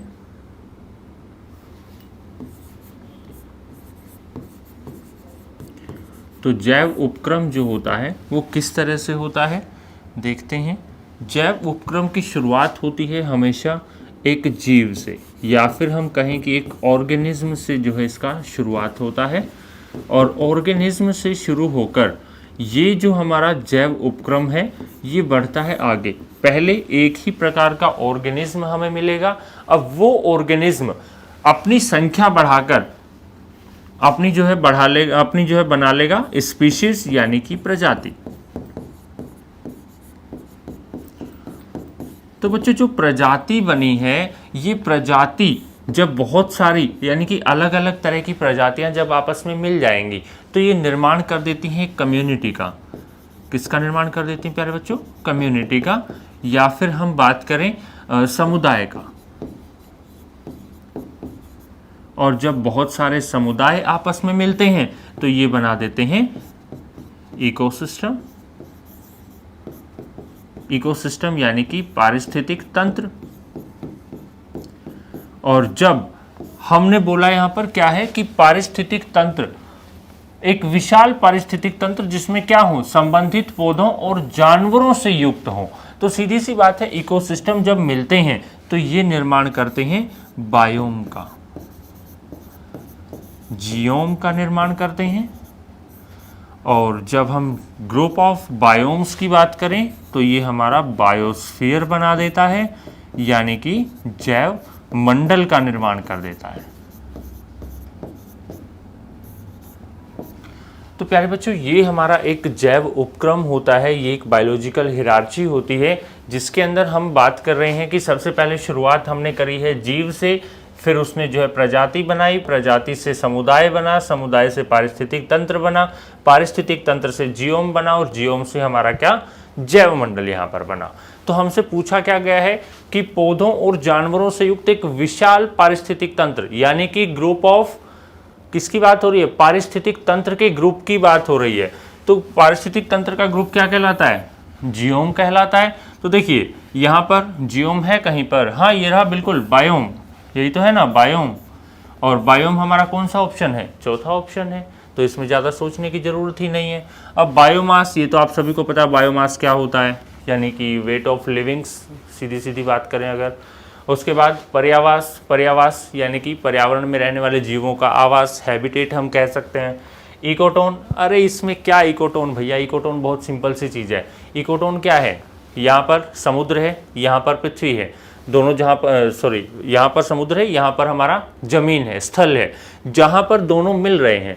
यानी कि हम बात करें अगर ये इस तरह से हमारा कोई समुद्र है और इसमें ये पानी भरा हुआ है, और जहाँ पर ये स्थल आ गया, तो इस स्थल और इस समुद्र के बीच का जो कॉमन भाग रहेगा, इस कॉमन भाग को ही क्या कहते हैं, इकोटोन कहते हैं। तो ये तो हमारा आंसर बिल्कुल नहीं होगा, क्योंकि हम पहले ही देख चुके हैं हमारा आंसर कौन है, बायोम है। तो हमारा क्वेश्चन नंबर 41 या फिर अपने अकॉर्डिंग जो क्वेश्चन नंबर 8 है उसका आंसर रहेगा बायोम, या फिर हम इसे कहेंगे जियोम।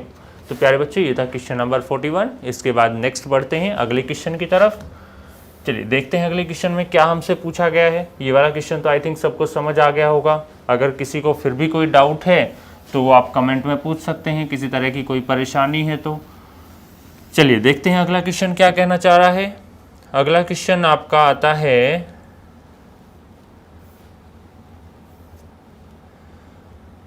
देखते हैं प्यारे बच्चों अगला क्वेश्चन आपका कहाँ है। क्वेश्चन नंबर अगला है आपका 71 आई थिंक, एक बार चेक कर लेते हैं।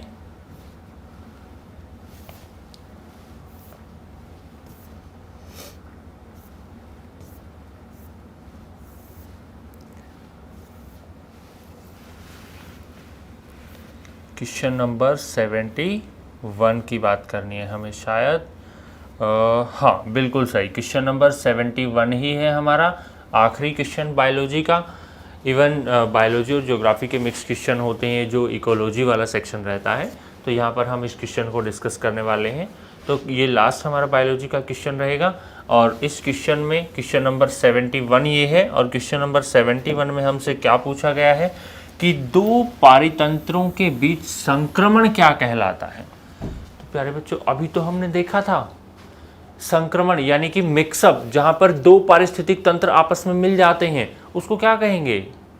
अरे अभी हमने पीछे वाले क्वेश्चन में देखा था इकोटोन, ये रहा ना इकोटोन, आंसर आ गया सीधे सीधे।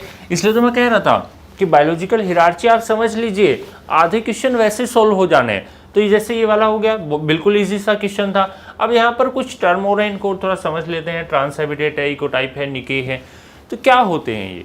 देखिए सिंपल सी चीज़ है, सबसे पहले इकोटोन और इकोटाइप ये मिलते जुलते टर्म है, इसको समझ लेते हैं। तो जो इकोटाइप रहेगा हमारा, इकोटाइप होता है कि एक ही तरह के मिलते जुलते जीव, एक ही तरह के मिलते जुलते जीव जिनको इनके फिनोटाइप, जो हम जेनेटिक्स में आगे फिनोटाइप पढ़ेंगे या पढ़ते हैं, तो जो फिनोटाइप होता है यानी कि जो फिजिकल कैरेक्टर होता है, यानी कि जो भौतिक गुण होता है, उस भौतिक गुण के आधार पर जब हम जीवों को अलग नहीं कर पाते हैं, एक ही स्पीशीज के वो हमें एक ही तरह के जीव दिखते हैं, उसी को कहा जाता है इकोटाइप, जो कि फिनोटाइप यानी कि भौतिक गुण प्रदर्शित, भौतिक गुणों के अंदर डिफ्रेंशिएशन या फिर हम बात करें कि अंतर स्पष्ट नहीं कर पाते, उन्हीं को हम क्या कहते हैं, इकोटाइप कहते हैं।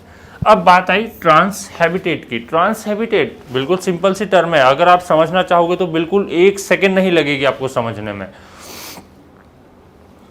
ट्रांस हैबिटेट होते हैं, जैसे मान लीजिए प्रवासी वर्ड सुना होगा आपने, यानी कि आज यहाँ पर हैं, जैसे ही मौसम चेंज होता है या कोई भी परिस्थिति परिवर्तित होती है तो इस जगह से उठ के वहाँ चले जाते हैं। जैसे आपने देखा होगा ना, बहुत सारे पक्षी जो होते हैं वो साइबेरियन पक्षी जो है हमारे इंडिया में आ जाते हैं कुछ समय के लिए, हमारे इंडिया के जो पक्षी है कुछ समय के लिए बाहर दूसरे देशों में चले जाते हैं। तो ये होता है ट्रांस हैबिटेट, यानी कि अपने हैबिटेट को, अपने जो आवास को जो है चेंज करते रहना, ये ट्रांस हैबिटेट होता है। बिल्कुल सिंपल सी टर्म है। अब क्या है निके? निके क्या होता है? बिल्कुल सिंपल सी एक चीज़ है कि जैसे हम बात करें, कोई भी हमारा आवास है कहीं पर भी, जहां हम अपनी ही बात कर रहे हैं, क्योंकि हम भी क्या हैं, एक तरह के ऑर्गेनिज्म है, हमारी भी एक स्पीशीज़ है, फिर हमारी कम्युनिटी है, फिर हमारा इकोसिस्टम है, फिर हमारा बायोम है, फिर हमारा जो है ऑल ओवर क्या है, बायोस्फीयर है।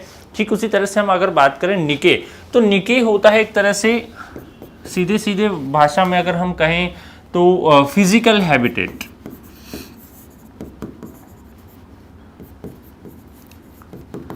फिजिकल हैबिटेट, फिजिकल हैबिटेट की अगर हम बात करें तो फिजिकल हैबिटेट को हम हिंदी में कहेंगे भौतिक आवास।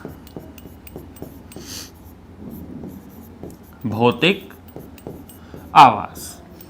तो ये हो गए हमारे क्वेश्चन सारे के सारे कंप्लीट, यानी कि क्वेश्चन नंबर 71 तक हम जो है कर चुके हैं, और ये हमारे कुछ बायोलॉजी के क्वेश्चंस थे। तो प्यारे बच्चों, सबसे पहली चीज़ तो मैं आपको यही कहना चाहूँगा कि टेस्ट में आप मेहनत करते रहिए। हम लोग तत्पर आपके लिए खड़े हुए हैं, हर कदम पर, हर स्टेप पर आपका साथ देने के लिए हम लोग खड़े हुए हैं। बस आपका फोकस अभी सिर्फ और सिर्फ होना चाहिए आपके एग्ज़ाम पर, यानी कि बीपीएससी प्री की जो आपकी परीक्षा आ रही है उसके लिए आपको दिन रात मिलाकर मेहनत करनी होगी। प्यारे बच्चों, ये आपका ऐसा समय है, बहुत क्रूशियल टाइम ये रहेगा आपके लिए।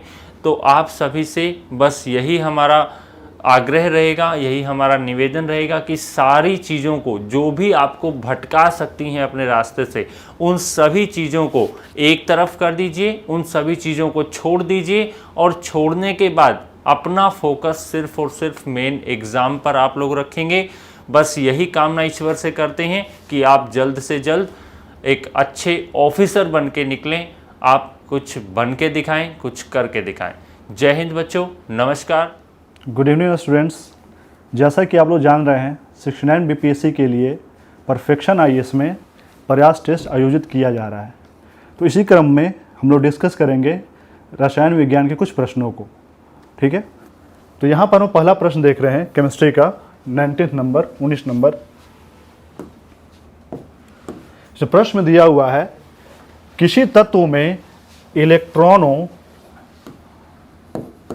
इलेक्ट्रॉनों और प्रोटॉन की संख्या 34 है और द्रव्यमान संख्या 70 है, तब तत्व में परमाणु में न्यूट्रॉन की संख्या कितनी होगी। तो यहाँ पर जो की पॉइंट है वहाँ पर दिया हुआ है द्रव्यमान संख्या या मास नंबर। तो हम लोग जानते हैं जो द्रव्यमान संख्या होता है किसी भी परमाणु में, वह होता है न्यूट्रॉन एवं प्रोटॉन की संख्याओं का योग। तो द्रव्यमान संख्या हो जाएगा n plus p, number of neutrons, number of protons. तो यहाँ पर द्रव्यमान संख्या दिया हुआ है 70। ठीक है, अब यहाँ पर देखिएगा हमें न्यूट्रॉन की संख्या पूछा जा रहा है और प्रश्न में दिया हुआ है प्रोटॉन की संख्या है 34। तो इस इक्वेशन में हम प्रोटॉन की संख्या को इसमें रख देंगे, n प्लस 34 बराबर 70, इसीलिए n बराबर 70 माइनस 34, तो यह आ जाएगा 36। यानी कि इस प्रश्न में न्यूट्रॉन की जो संख्या है वह हो जाएगा 36 या 36। तो आपका आंसर हो गया सी। कोई डाउट नहीं होना चाहिए, आपका बेसिक क्वेश्चन था ये। ठीक है, ठीक है। तो नेक्स्ट क्वेश्चन है 24। इस क्वेश्चन में पूछा गया है टेफ्लॉन एक बहुलक है। ठीक है, तो हम लोग जानते हैं जो बहुलक होता है उसे पॉलीमर कहते हैं, और जो बहुलक बनता है वह मोनोमर या एकलक से बनता है। तो ऑप्शन पहला दिया हुआ है प्रोपेन, दूसरा है आइसोप्रीन, तीसरा है टेट्राफ्लोरोएथिलीन और चौथा है फॉर्मल्डिहाइड। तो इसका जो आंसर हो जाएगा टेट्राफ्लोरोएथिलीन, यह होता है CF2, इसे कहते हैं हम टेट्राफ्लोरोएथिलीन। तो ये जो होता है यह एक मोनोमर है। मोनोमर मतलब एकलक, और जब एकलक के अणु एक चेन में एक दूसरे से जुड़ते हैं तो वह बहुलक का निर्माण करते हैं। तो इसका आंसर हो जाएगा सी, टेट्राफ्लोरोएथिलीन। ठीक है, आई होप समझ में आ गया होगा ये। नेक्स्ट क्वेश्चन देखते हैं। आपका नेक्स्ट क्वेश्चन है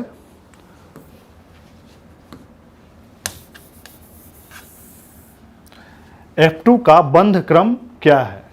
तो बंध क्रम को हम इंग्लिश में लिखते हैं बॉन्ड ऑर्डर। ठीक है, तो बॉन्ड ऑर्डर निकालने के लिए एक टेबल हमें ज्ञात होना चाहिए। जैसे टेबल में होता है एक साइड में नंबर ऑफ इलेक्ट्रॉन्स, मतलब टोटल नंबर ऑफ इलेक्ट्रॉन्स,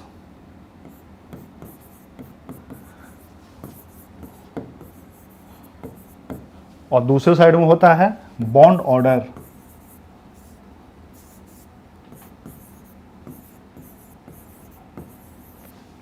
तो यहां पे अगर टोटल नंबर ऑफ इलेक्ट्रॉन्स 14 है तो इसका बॉन्ड ऑर्डर होता है 3.0।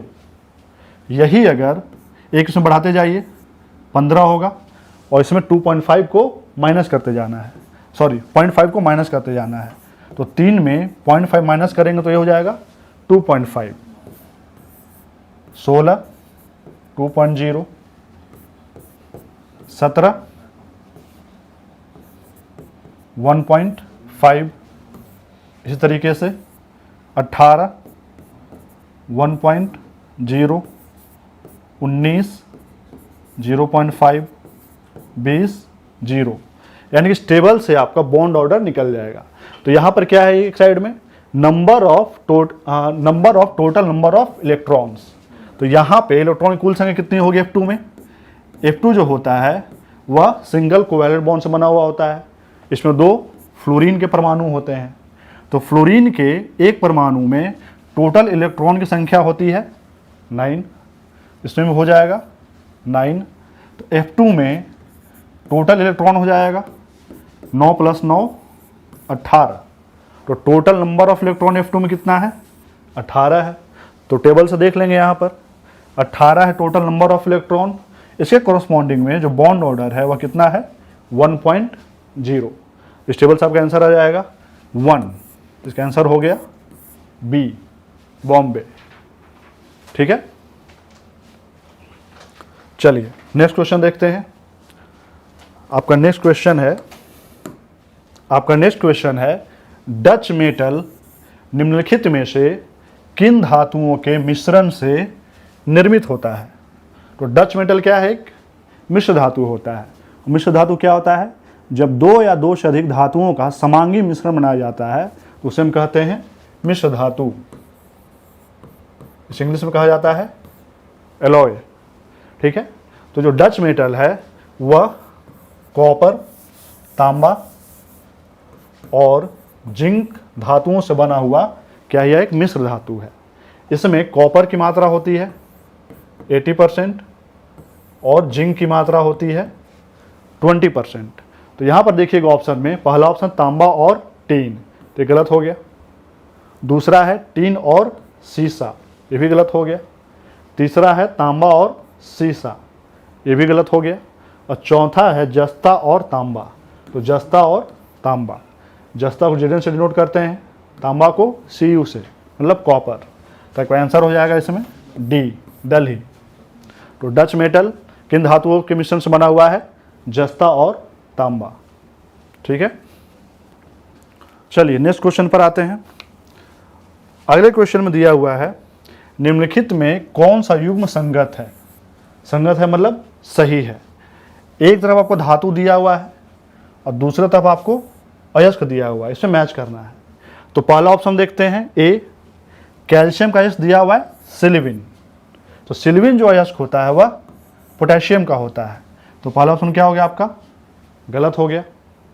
दूसरे ऑप्शन पे आते हैं, मैग्नीशियम, इसका अयस्क है कीसेराइट। तो कीसेराइट जो होता है वो होता है MgSO4.H2O होता है। तो इसमें क्या है, ये मैग्नीशियम है। तो ये आपका सही हो जाएगा, क्योंकि इससे हम मैग्नीशियम को निष्कर्षण कर सकते हैं। तीसरा और चेक कर लेते हैं, टीन का दिया हुआ है गैलेना, जबकि गैलेना किसका होता है, हमारा गैलेना होता है पीबी का, लेड का। तो ये भी क्या हो जाएगा आपका, गलत हो गया। और चौथा है आपका पारा का दिया हुआ है हेमेटाइट और किसका होता है, फेरस का होता है, यानी कि ये भी गलत हो गया। तो इन चारों ऑप्शन में कौन सा सही हो जाएगा, मैग्नीशियम, जिसका अयस्क है कीसेराइट। तो आंसर हो गया इसमें बी। अम्लीय वर्षा उन इमारतों और ऐतिहासिक स्मारकों को नुकसान पहुंचाने में सक्षम है जो चूना पत्थर और संगमरमर जैसी चट्टानों से बने होते हैं। निम्नलिखित में से कौन ऐसी प्रतिक्रिया का अंतिम उत्पाद है। मतलब कहने का मतलब है, जो अम्लीय वर्षा होती है वह मोनुमेंट या ऐतिहासिक स्मारकों को नुकसान पहुंचाती है, जो मुख्य रूप से चूना पत्थर या संगमरमर के बने होते हैं। तो यहाँ पे हमें समझना पड़ेगा, थोड़ा सा समझ लेते हैं अम्लीय वर्षा क्या होता है। तो जो नेचुरल वर्षा होती है, अगर उसका पीएच मान 5.6 से कम हो जाता है, पीएच मान 5.6 से कम हो जाता है, उससे हम कहते हैं अम्लीय वर्षा या अम्ल वर्षा, दोनों की बात हो गया। तो जो अम्ल वर्षा होता है वह संगमरमर से क्या करेगा, रिएक्शन करता है। तो यहाँ पे रिएक्शन देखेंगे क्या हो रहा है, ठीक है। तो संगमरमर का फॉर्मूला होता है CaCO3, कैल्शियम कार्बोनेट, और अभिक्रिया करेगा, अम्लीय वर्षा मुख्य रूप से होता है सल्फ्यूरिक अम्ल H2SO4। तो ये जब अभिक्रिया करेगा तो कौन सी अभिक्रिया है, ये द्विविस्थापन अभिक्रिया है, डबल डिस्प्लेसमेंट रिएक्शन। तो C हो जाएगा plus charge, CO3 minus charge, H2 हो जाएगा plus charge, SO4 minus charge.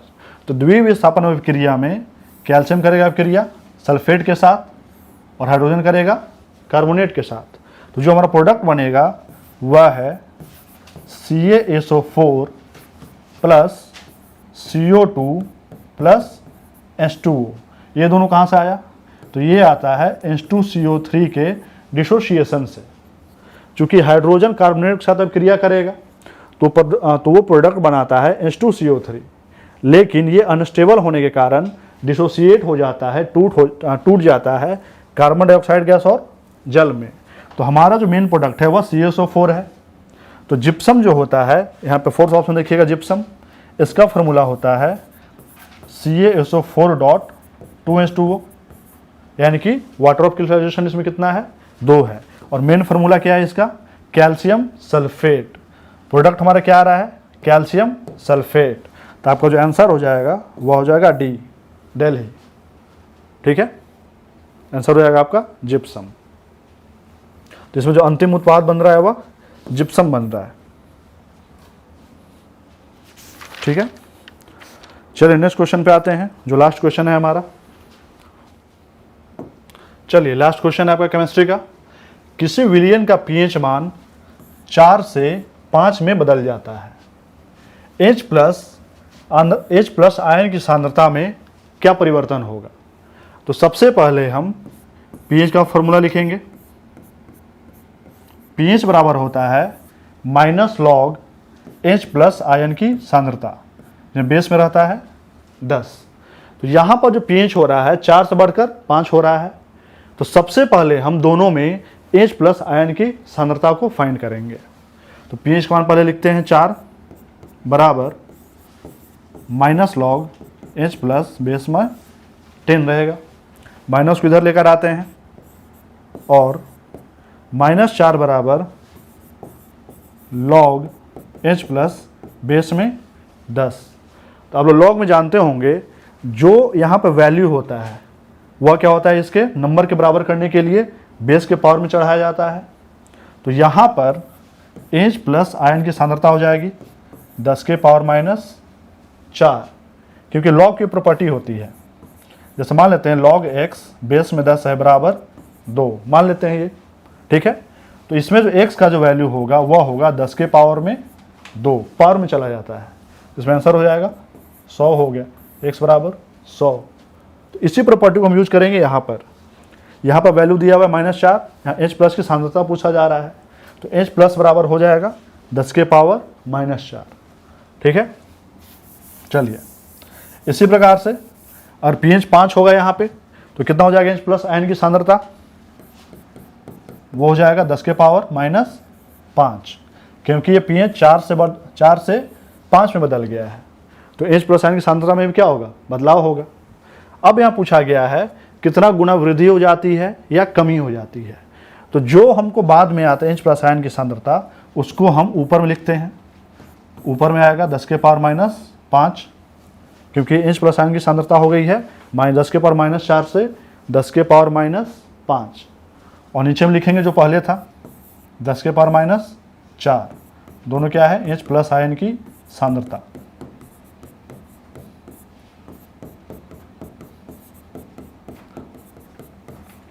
ठीक है, अब कुछ नहीं करना, ये बस कैलकुलेशन है। अब तो आप लोग जानते हैं कि जैसे ही माइनस को हटाएंगे दोनों में तो अपोजिट हो जाएगा, ये हो जाएगा 10 के पावर 4 अपॉन 10 के पावर 5 हो जाएगा, ठीक है।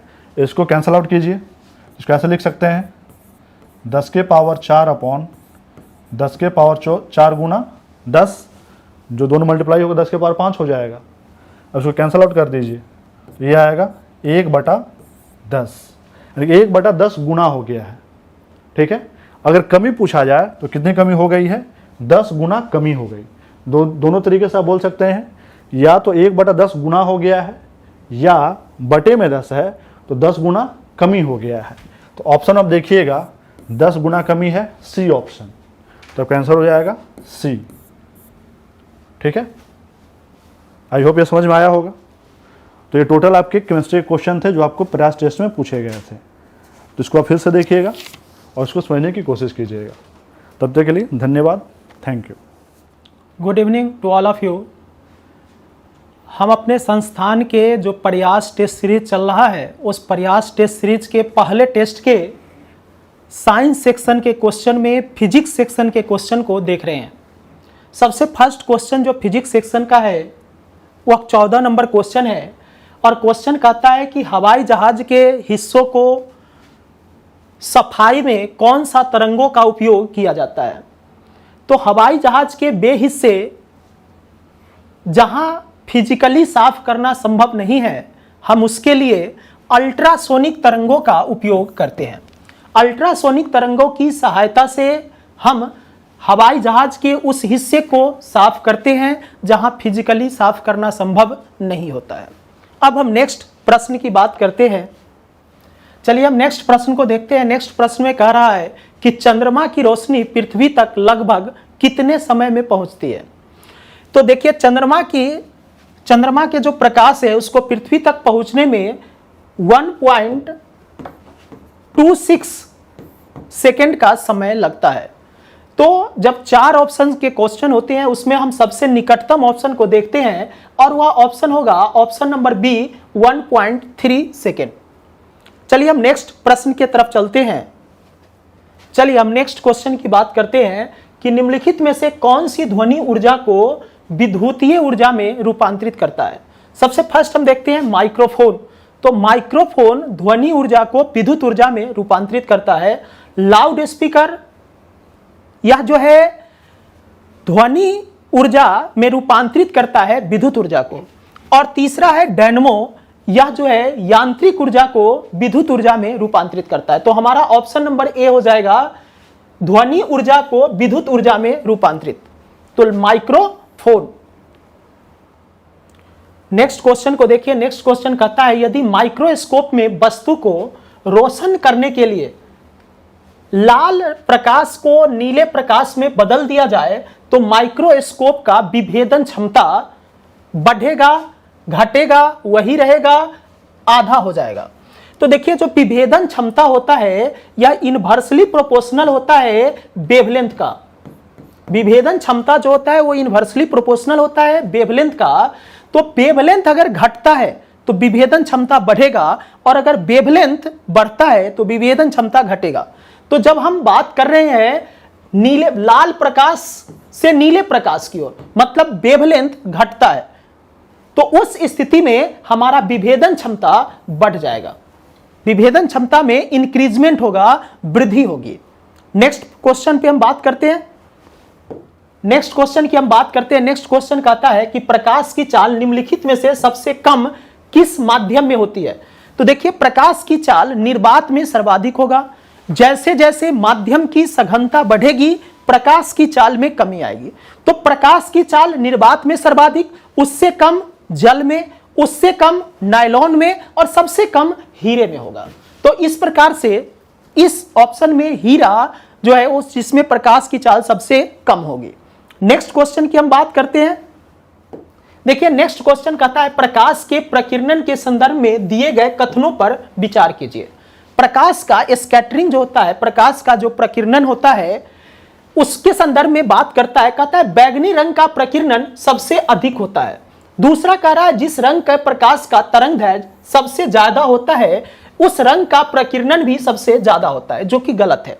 प्रकाश का जो प्रकीर्णन होता है वह वेवलेंथ पे डिपेंड करता है, तरंगदैर्घ्य पर निर्भर करता है, और जिस रंग का तरंगदैर्घ्य सर्वाधिक होगा उसका प्रकीर्णन सबसे कम होता है, जबकि जिस रंग का तरंगदैर्घ्य सबसे कम होगा उसका प्रकीर्णन सर्वाधिक होगा।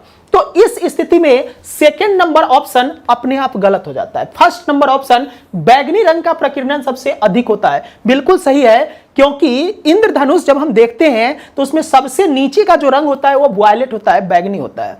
तो इस आधार पर कह रहा है कि कथनों पर विचार करना, उपयुक्त में से कौन सा असत्य कथन है। तो असत्य कथन कौन है? 2, केवल 2। तो ऑप्शन नंबर बी हो जाएगा। ए नंबर सही है, बी नंबर गलत है, तो असत्य बी हो जाएगा। नेक्स्ट क्वेश्चन देखिए, नेक्स्ट क्वेश्चन में लेंस की क्षमता के बारे में पूछ रहा है। कह रहा है लेंस की क्षमता के बारे में दिए गए कथनों पर विचार कीजिए। सबसे फर्स्ट कहता है इसकी क्षमता का मात्रक डायोप्टर होता है, बिल्कुल सही बात है, लेंस की क्षमता को डायोप्टर में मापा जाता है।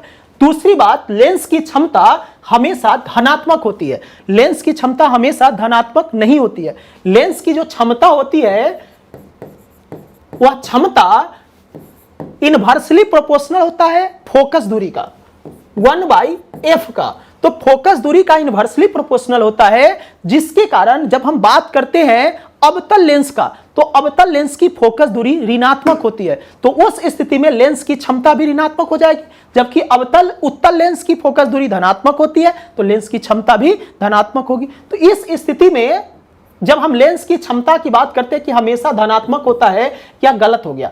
लेंस की क्षमता का मात्रक डायोप्टर है, ये सही है। तो ऑप्शन सत्य कथन पूछ रहा है, तो सत्य केवल 1 है, option number C. Next question कह रहा है कि निम्नलिखित में से किसकी ध्वनि तीव्रता सबसे अधिक होती है। तो ध्वनि तीव्रता की बात कर रहा है, तो सामान्य बातचीत की बात जब कर रहा है तो सामान्य बातचीत की स्थिति में ध्वनि की तीव्रता 30 से 60 डेसिबल के लगभग होता है। उसके बाद अगर हम बात करते हैं मिसाइल और रॉकेट का, तो इसकी तीव्रता जो होती है वह 160 से लगभग 170 डेसिबल के आसपास होता है। ट्रक की आवाज की बात करते हैं तो लगभग 90 से 100 डेसिबल के आसपास होता है।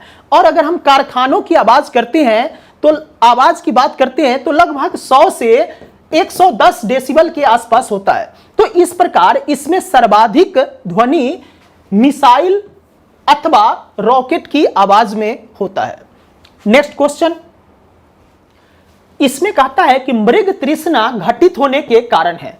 मृग तृष्णा जो मिराजेस का फॉर्मेशन होता है रेगिस्तान में, उसकी बात कर रहा है। तो कह रहा है मृग तृष्णा का कारण होता है तो वातावरण में चुंबकीय गड़बड़ी, यह बिल्कुल गलत बात है। वायुमंडल के विभिन्न भागों का असमान ताप, यह सही बात है। दूसरा, नेक्स्ट हम देख लेते हैं वायुमंडल में ओजोन परत का ह्रास, यह भी गलत बात है। नेक्स्ट, वायुमंडल की विभिन्न भागों का समान ताप, यह भी गलत है। क्या होता है कि जब पृथ्वी सूर्य से उष्मा प्राप्त करती है तो पृथ्वी की सतह गर्म हो जाती है, और पृथ्वी के सतह के गर्म होने से इसके संपर्क में जो वायुमंडल होता है वह गर्म हो जाता है। इस प्रकार नीचे का वायुमंडल पहले गर्म हो जाता है, फिर इसके रिस्पेक्ट में ऊपर का वायुमंडल ठंडा होता है। इसके कारण जब सूर्य का प्रकाश ऊपर से नीचे की तरफ आता है तो पूर्ण आंतरिक परावर्तन की घटना होती है, टोटल इंटरनल रिफ्लेक्शन की घटना होती है, जिसके कारण क्या होता है कि प्रकाश इस विरल माध्यम में प्रवेश करने के बजाय यहीं से लौट जाती है, जिसके कारण इस मृग तृष्णा या मिराज का फॉर्मेशन रेगिस्तान में होता है। कभी कभी आप इस प्रकार की घटना, इल्यूजन ऑफ वाटर की घटना आप हाईवे पे भी गर्मी के समय दोपहर में देख सकते हैं। नेक्स्ट प्रश्न कहता है लेंज का नियम किससे संबंधित है? तो लेंज का जो नियम होता है वह ऊर्जा संरक्षण से संबंधित होता है। यह ऊर्जा संरक्षण के नियम का पालन करता है, तो लेंज का नियम ऊर्जा संरक्षण से संबंधित होता है। नेक्स्ट प्रश्न कहता है प्लांक स्थिरांक क्या है? तो प्लांक स्थिरांक जो है वो एक सार्वभौमिक स्थिरांक होता है। प्लांक स्थिरांक जो होता है वह एक सार्वभौमिक स्थिरांक होता है। ठीक है, इस तरह से आपका फिजिक्स का सारा क्वेश्चन समाप्त हुआ।